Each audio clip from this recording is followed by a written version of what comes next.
Islam, then perhaps you see that all those things written here from up there. Okay. Team Joffrey, and the deputy caretaker here. Yes. Piece of tourism. This place called Patiko. The name derived from the chief of this area was called Atiko. So when he moved, came and settled this way, this place now became Patiko. Pa means we belong to. Oh, they the belong man, to, they belong to Atiko. Atiko. Okay. So that's how the name was made. Okay. So this place was a jungle. It was a forested place.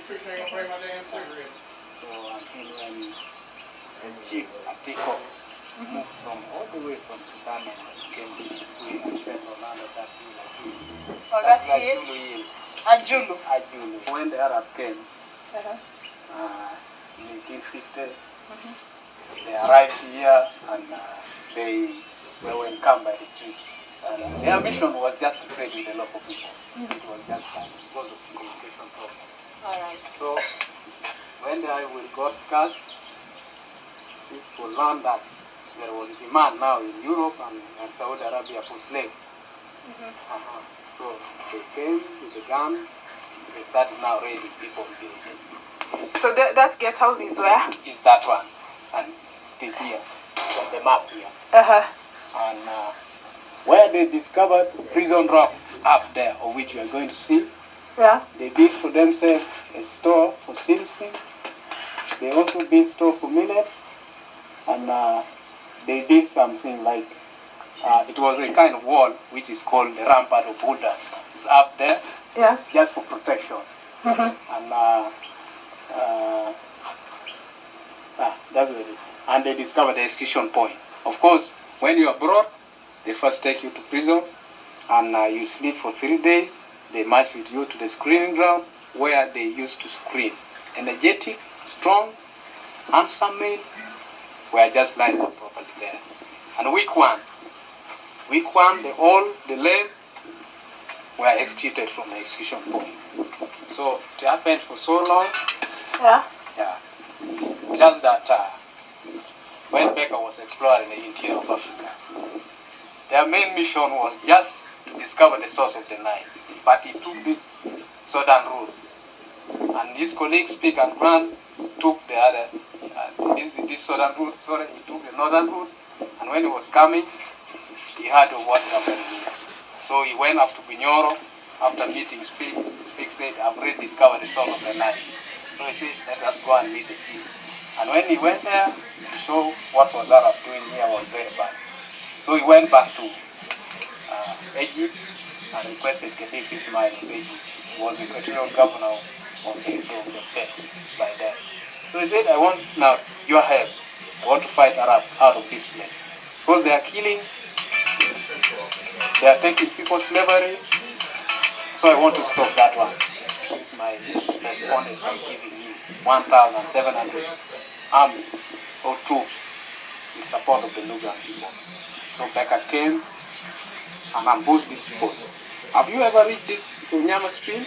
There's a river called Onyama. Yeah. So he laid ambush along the way. So that bridge. Yeah. So he laid the ambush from that end, and he engaged the Arabs.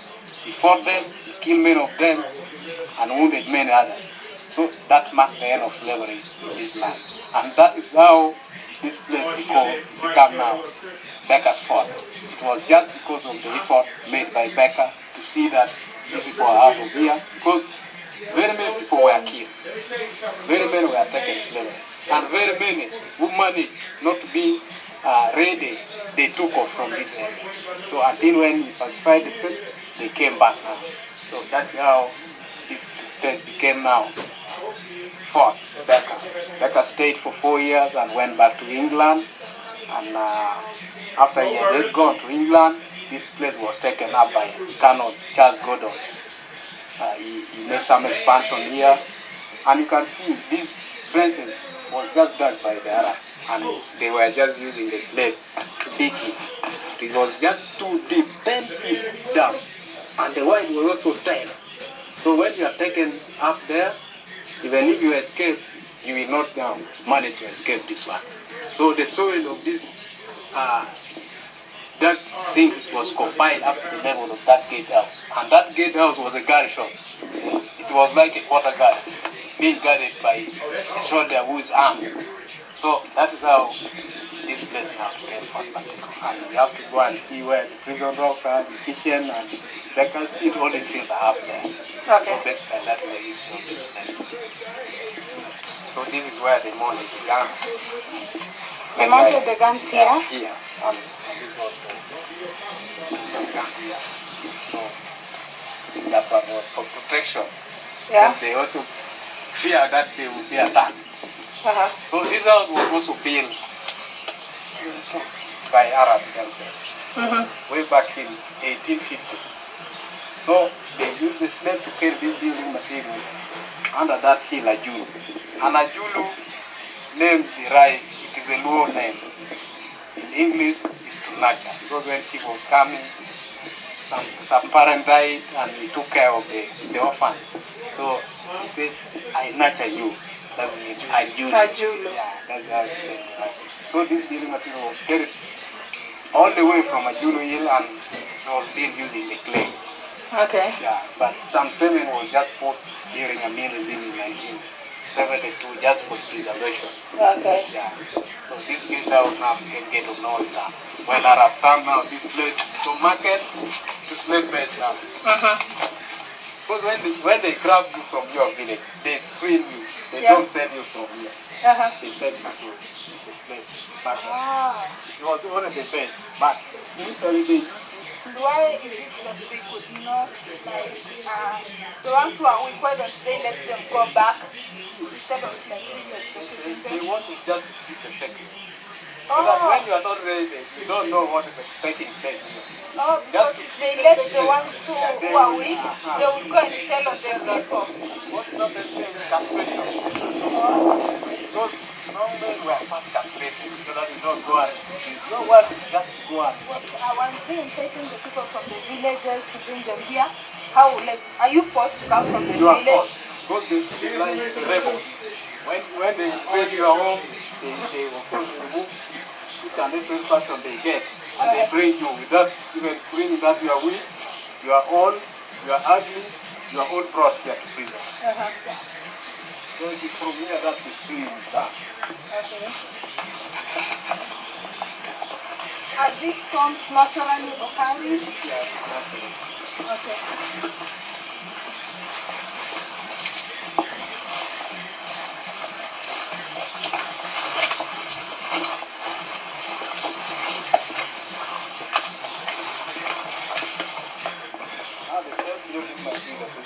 Also the same they use here. The same building material. Yeah. Here, they were also tricked. When you are already here at prison, your friend or your relative will come. You have now taken my son, I want to make sure that I gave him out. There was no money. They started here on top here with some roof, and they put container up with the panel. So they say, bring for us 60, one bucket. Climb up, go and pour it. If it gets filled, you are releasing your daughter. If it gets filled, you are releasing your son. So they would just do like that. So when you bring it, you pour it, the thing goes down. They also take you. They also take you as a prisoner? They also take you. Wow. Because there's a courtyard there. That you have really been defeated and you also go down there. So from the roof you climb out. You climb down and When you get here, they take you also to they take you prison. to prison down there. When Wow. you leave the prison, then you must be taken. See how strong you are. So this is what the prison house. No, this is a store. The store. They use this on the store. So That some one, of Mosinsi, yeah, that one for then that ivory. one from And they used to store their guns on that side. What's the thing with that? They put some 72. Bill 72. or they put some cement in Yeah, it. but this one was bill. So originally it was like Yeah, it this. was like that. Could you like maybe show how it looked like originally? Yeah, so originally it looked like that with clay, right? Just to maintain So they put the the okay. cement. All right. Yeah. And here, what? This was our prison. So you go in there, like how you slide. Yeah. Then how do you come out? You also roll up. Roll coming this way, then you take it. Is there somewhere a place there where someone can stand? No standing. Hey, so you'll be how long will someone be put in prison? 3 days. For 3 days you'll be in this place, Yeah. sleeping. Down there. Are you given food? Small food so that you don't die full and clean. Hey. So this was the prison rock for ladies. So all you do is you have to go down here and you roll yourself, however old you are, you roll and get in there.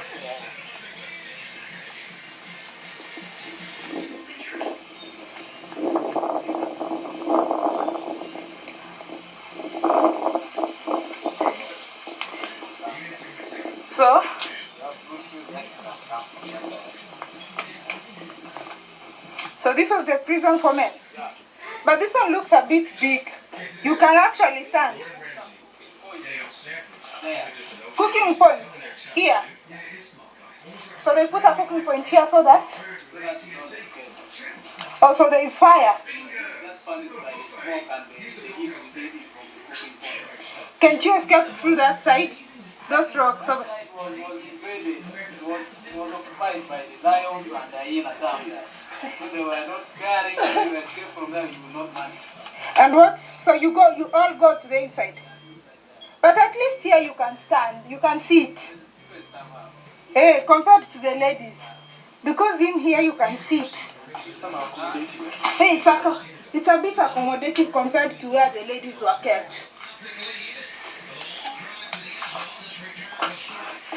But there's an exit that side.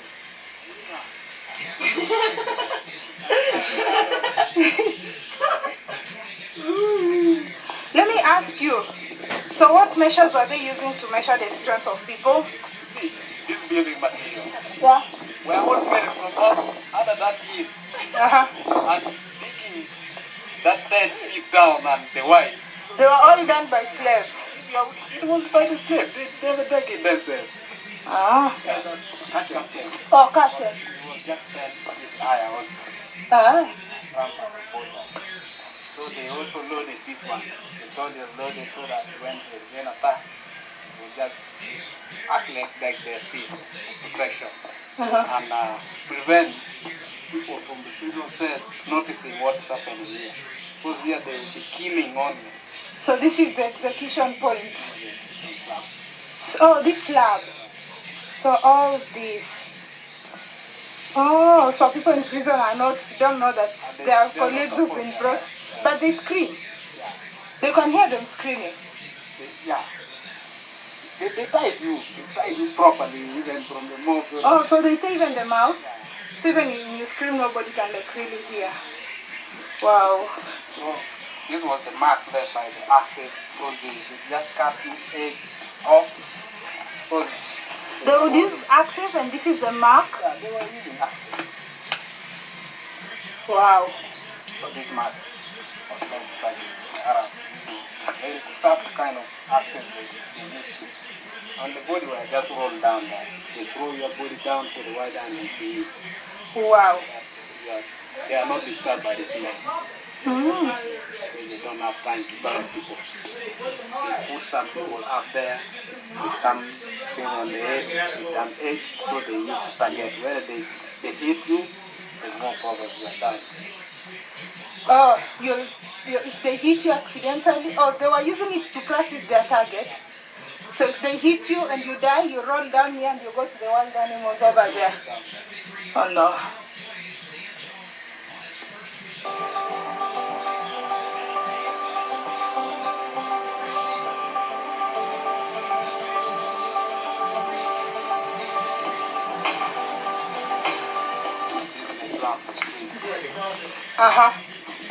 What do they scream?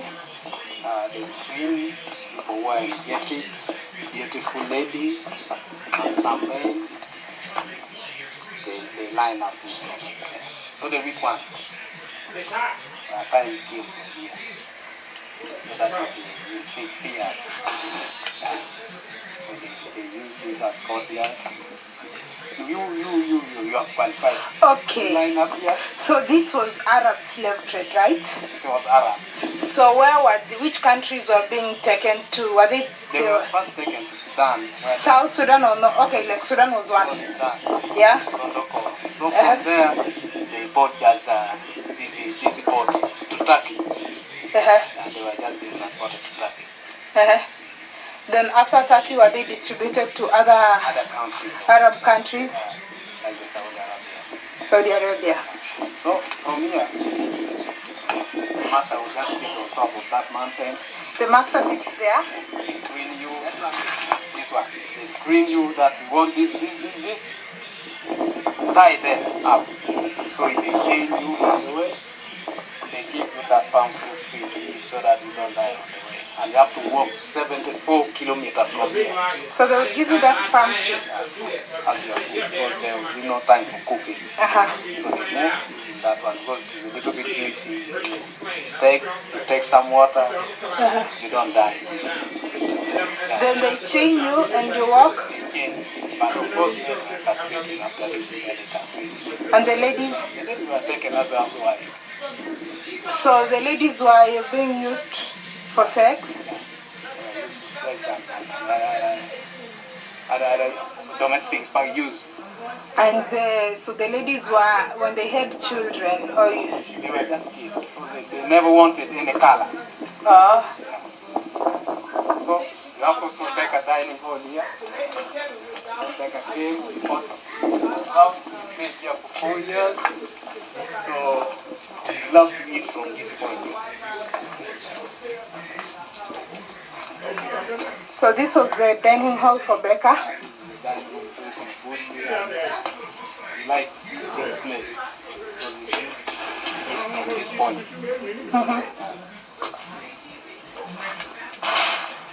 And where was he staying and sleeping? That open field, he built some structure out there. Yeah. But he used to eat here, he used to do exercise from here.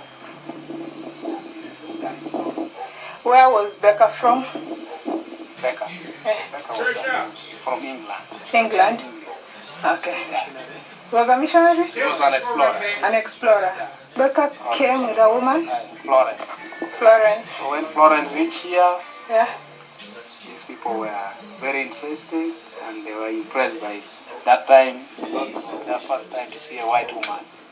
So they compared her to the moon, and where they gave her a nyadwe. So they say, you're very bright like the moon at night. So they named her nyadwe. Yeah, so it was their first time to see a white woman in this land. So where did Becca die? Did he die in Uganda? No, he went and died in Uganda. He went back with the wife? Okay. Yeah, the moon. That of the moon. Yeah. That of the moon? Yeah. Oh, okay. Anyadu. It was a store for gun.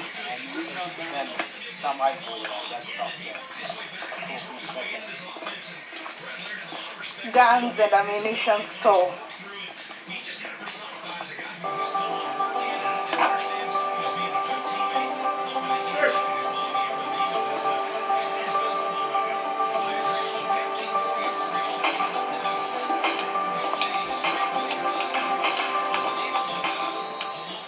This is called Pillar Rock. Pillar Rock. Arab used this Pillar Rock to climb up. And the mission of climbing this Pillar Rock is just to observe. Is the station going to be worsened? Are they going to be attacked?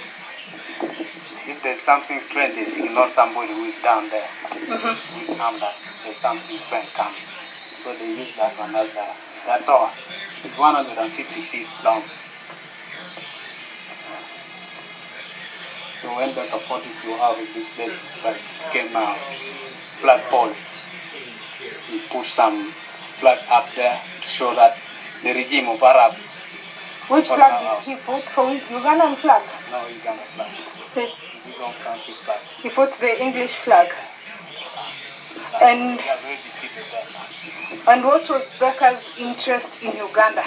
Becker's interest in Uganda was just exploration. He wanted to find the source of the Nile first, for which they were sent for that mission. But when you find they had that these people were being killed, they were being transported to slave country where they were being mistreated. You work with that pay, and if you fail to perform, they also kill you. Okay. Yeah. But his first mission was just to explore the interior of Africa. Alright. Yeah. So this place is called Becker's Leaf. Becker's Leaf. And he ate 3 times. He used to jump from that point, this point to that point. So he jumped from here to that point. That point. Must have been very fit. Yeah. And that open place, he constructed some hut where he used to sleep from. Oh, okay. Yeah. A naturally occurring map of Africa. Wow, that's so beautiful. It was not constructed, it's all natural. Wow. Okay, so you go down and follow me.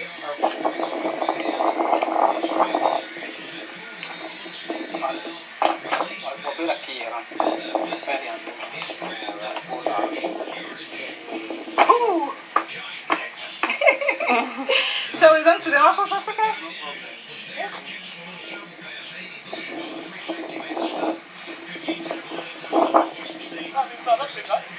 Okay, you're in South Africa. Okay. Look for Uganda. No, Uganda is not there. It has to be somewhere here, because this is Kenya. Kenya is here. This is Kenya. So Uganda must be here. So it's freezing, yeah? To meet the partition. So that every country fits in. So you're in Kenya. Oh, this is so beautiful. Just naturally occurring map of Africa. Is this Kenya? Is that the place where Kenya is? Yes. That's Kenya. Okay, you go to South Africa. Go to Tanzania. Go to Tanzania. Okay, go to Malawi.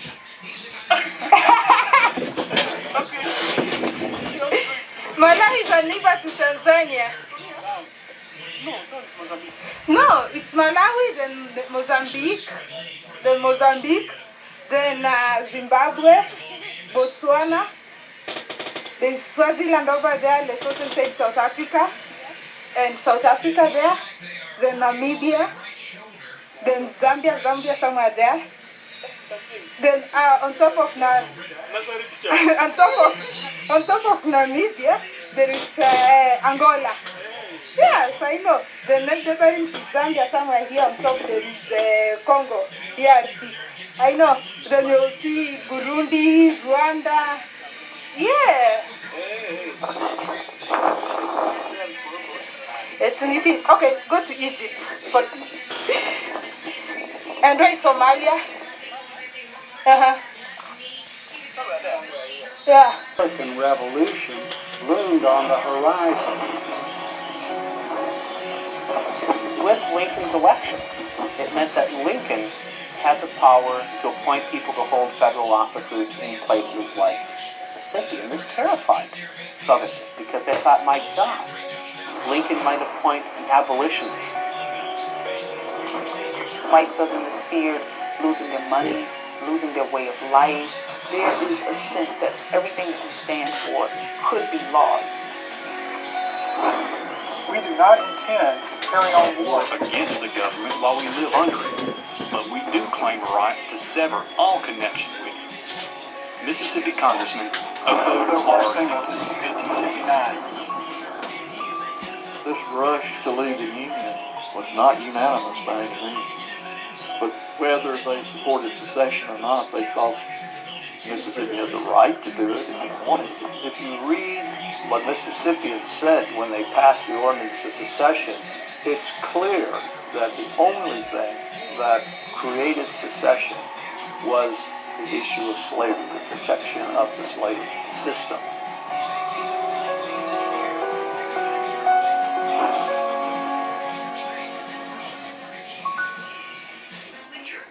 Mississippi's War, Slavery, and Secession is made possible in part by the generous support of viewers like you.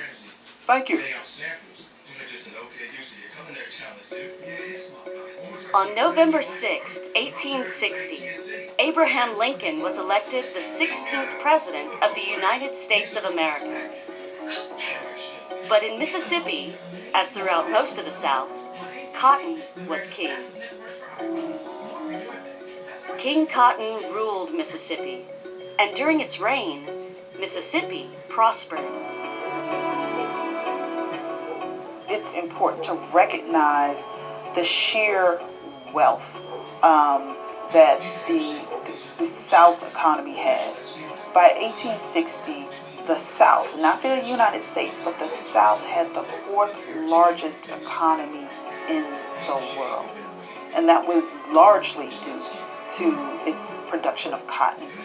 Cotton in 1860 was the nation's most valuable export item. More valuable than steel, more valuable than manufactured goods. Cotton was the one thing that Americans made that the rest of the world wanted, and Mississippi was the nation's leading cotton producer. So it was a wealthy state. It is literally a gold mine. Cotton seemed to flourish in the climate, and so it transformed the lives of many, particularly white men and their families, and so it became a very plantation-rich environment. A plantation well stocked with hands is a ne plus ultra of every man's ambition who resides in the South.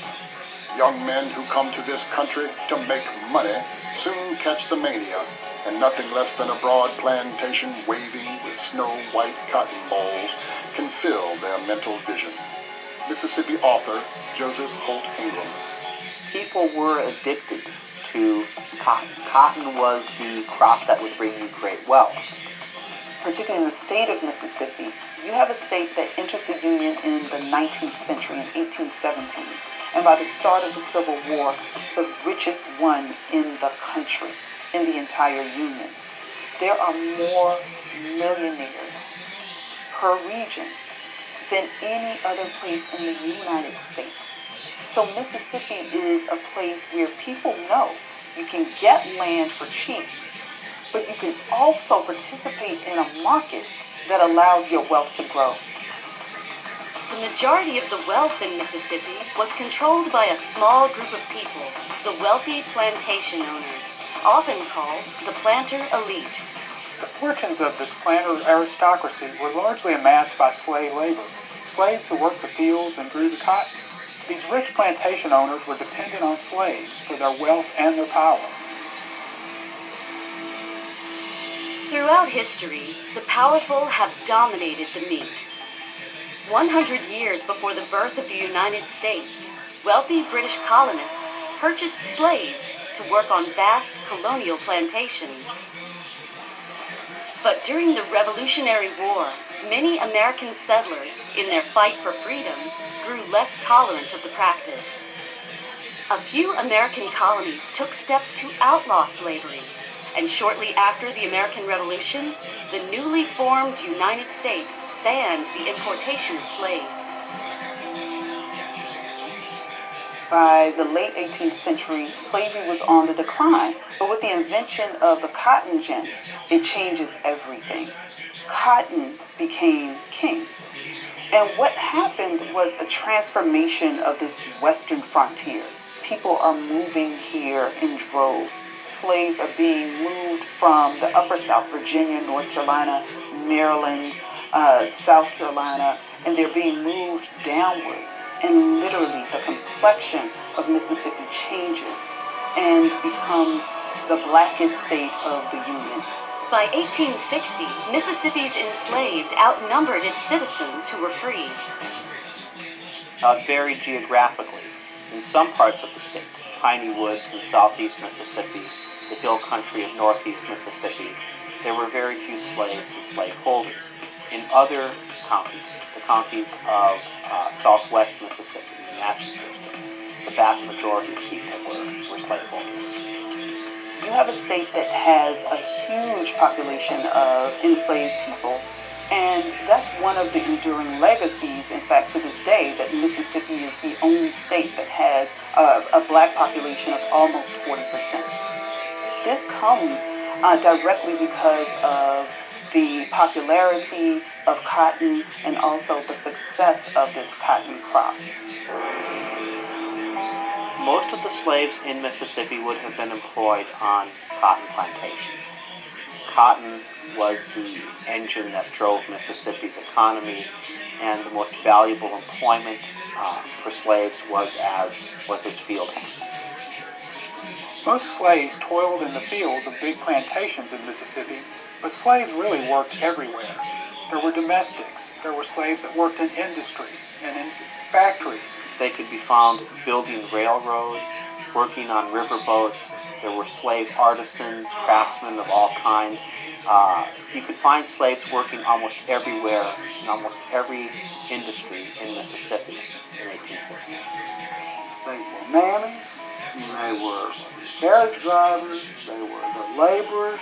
They sustained the Southern economy. They made fortunes for people. It was like, you've heard the expression of Southern way of life. Well, it was only the way of life for some very wealthy people who owned a lot of slaves. There were about 31,000 slaveholders in Mississippi in 1860. That was about 9% of the state's white population. The majority of people, some 55% of the people in Mississippi, were slaves. Most of the wealth is concentrated by only a few in Mississippi. So most of the plantations are owned by a very small number of men. But there are still slaves in, I come from kind of out communities, smaller farms where you may have a family who owns one or two enslaved people. If you count households and not individual slave owners, almost 1/3 of all Southern families owned slaves. In Mississippi, the percentage was about 49%. And, you know, it's really interesting because that complicates the kind of generalities that we know about slavery. If you only own 3 slaves, you might own a mother, a husband, and her child, right? And so if someone's performing domestic labor, the child might be a playmate to the white child or children in the household. And so it really complicates things because all of a sudden you now see those households as microcosms of what can happen in the institution of slavery in the 19th century U.S. The South was overwhelmingly Christian in nature. Their form of slavery was more of a softer nature type of slavery. The plantation owner, by and large, had to take care of the slave because they knew that the profitability for them was how well they took care of the slave. And that's not to say that they were well taken care of.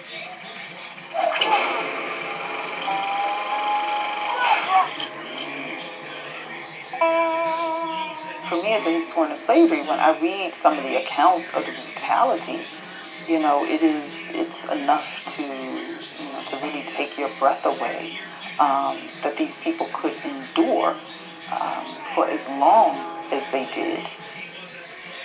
Slavery was a very emotional issue. It had become so because of the agitation by anti-slavery people, which only made Southerners more defensive about the institution. I think to question an owner about whether it was right or wrong would seem absolutely ludicrous to him. Everybody participated in some way or benefited in some way from the institution of slavery, and they always had.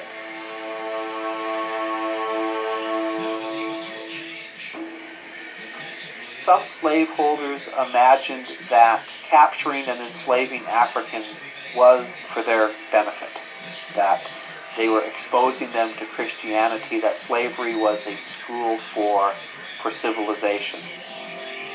Some actually looked at it as it was their chance to be missionaries, even though they bought and for using these people? Most folk who defended slavery were justifying it on the grounds of Christianity, and they pulled from the Protestant faith and also from the Catholic faith. Using the Bible verse, slave, obey your masters. If you are obedient to your masters and your mistresses, there is a reward in heaven for the kind of work that you do. From the 1830s onward, Southern politicians began to construct an argument that slavery truly was ordained by God and would give birth to the best of all possible societies. Southerners didn't understand why they needed to justify something that had happened since time began. And the only kind of vociferous opposition that they faced would be from abolitionists. Throughout the early part of the 19th century, the divisive issue of slavery would finally tear the nation asunder.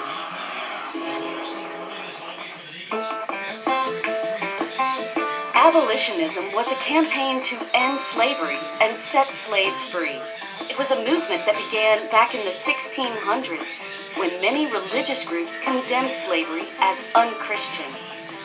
They were just a politically powerful small group of people. I think we have this idea that they were a kind of huge number of men and women who were dedicated to the abolition of slavery, and that wasn't the case at all.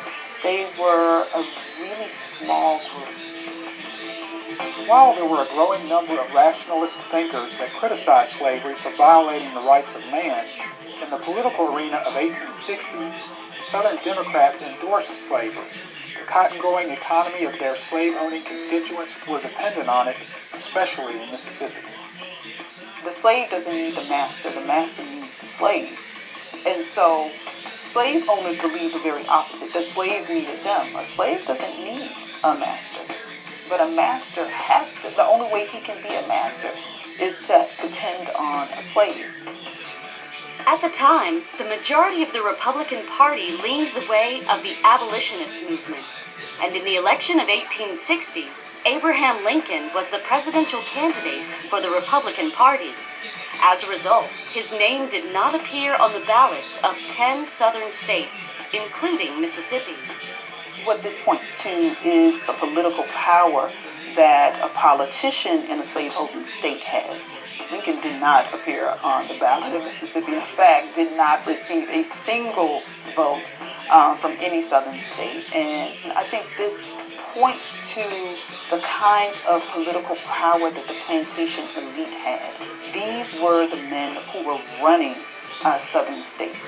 These were the senators, the governors, these were the mayors of large towns. These were the people who owned slave markets. And so not only did they have economic wealth, but they also wielded a lot of political clout. Lincoln's nomination took place about 2 weeks before adjournment. The intelligence came like a thunderbolt. Members from the South purchased long-range guns to take home with them. The unthinking among them rejoiced that the end was in sight, but those who considered more deeply were dismayed by the prospect. Mississippi Congressman Reuben Davis on the nomination of Abraham Lincoln. In many ways, they made Lincoln out to be more of an abolitionist than he actually was. Lincoln and the Republicans campaigned on a platform that would have limited slavery's expansion into the Western territories. But Lincoln and the vast majority of his party had no desire to interfere with slavery where it already existed. But to many Southern politicians, he really did seem like kind of boogeyman, I suppose. Wealthy plantation owners feared that if Lincoln was elected president, that it was just a matter of time before he abolished slavery, and they didn't want that to happen. Many fortunes were lost 3 years earlier during the first worldwide economic crisis, the financial panic of 1857. Wealthy Southerners were afraid that if Lincoln freed their enslaved, it would cause yet another financial disaster. It would have decimated the economy. It would have decimated it. Mississippi was built on the backs of a cotton economy. It was built on the backs of thousands, tens of thousands of black people who picked this, what they called white gold in the 19th century. It would have decimated it. It would be an economic burden on the South to have to give up their slaves. But Lincoln offered to reimburse slave owners. And, free the slaves, we'll pay you for the labor you've lost. But nobody was interested in that. They're not necessarily interested in compromising with Lincoln at this point. It's a slap in the face to their way of life. They don't want to give up their slaves. The die was cast. The die for secession was cast in Mississippi in the election for president in November of 1860.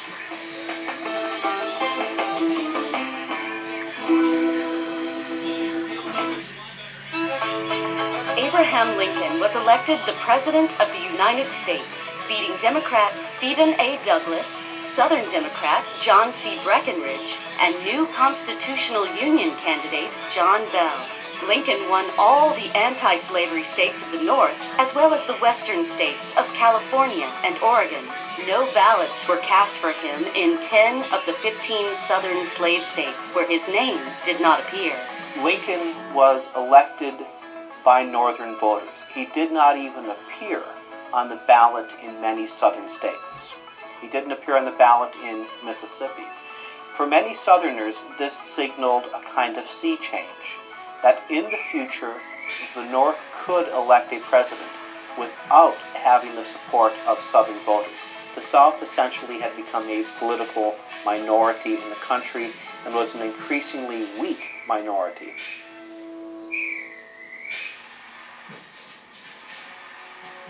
The rights of states to govern themselves, threats to secede, and arguments justifying secession from the United States have been part of American politics almost from the very beginning.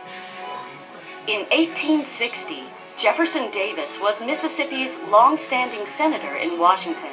He believed that the states were sovereign and should be allowed to leave the Union if they chose. But he was also aware that the South was ill-prepared militarily, and so he argued against secession. He wrote, I worked night and day for 12 years to prevent the war, but I could not. The North was mad and blind, would not let us govern ourselves. And so the war came. The South was beginning to lose its power in the legislature, and they could see the writing on the wall. So by the time we get down to 1861, Mississippi opts to follow South Carolina out of the Union and to secede. Wisdom dictates that all the questions arising out of the institution of slavery should be settled now and settled forever. Mississippian Jacob Thompson, U.S. Secretary of War. When Lincoln was elected, John Pettus, a wealthy Kemper County planter, was Mississippi's governor. He was part of a group of pro-slavery extremists known as fire eaters because it was said that they would rather eat fire than sit down with a Yankee abolitionist. Governor John Pettus was a man who was very much in favor of secession, and thanks to his leadership and his charisma, his strength of character, he would help sway members of the legislature and among the civilian population to vote for an ordinance of secession. As a governor, Pettus was in many ways pretty pathetic. He was very opposed to staying in the Union under any circumstances. The fire eaters had sprung up in South Carolina. There were a lot of them later in Georgia. Pettus was probably the leading one in Mississippi. Governor Pettus said from the beginning that if Lincoln were elected President of the United States, he would immediately call a secession convention and Mississippi would leave the Union.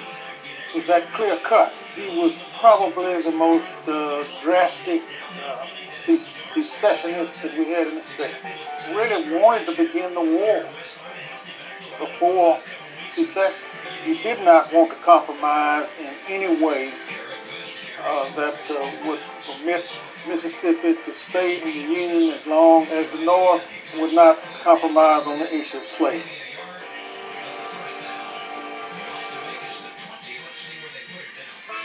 Even before Lincoln was inaugurated, Pettus called for a secession convention and brought together delegates from every county in Mississippi where they argued for or against secession.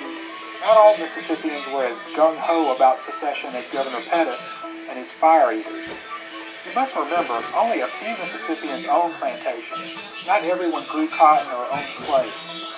Those who have been long desirous for a pretext for secession now boldly advocated their sentiments and joyfully hailed the election of Mr. Lincoln as affording that pretext. The conservative men were filled with gloom.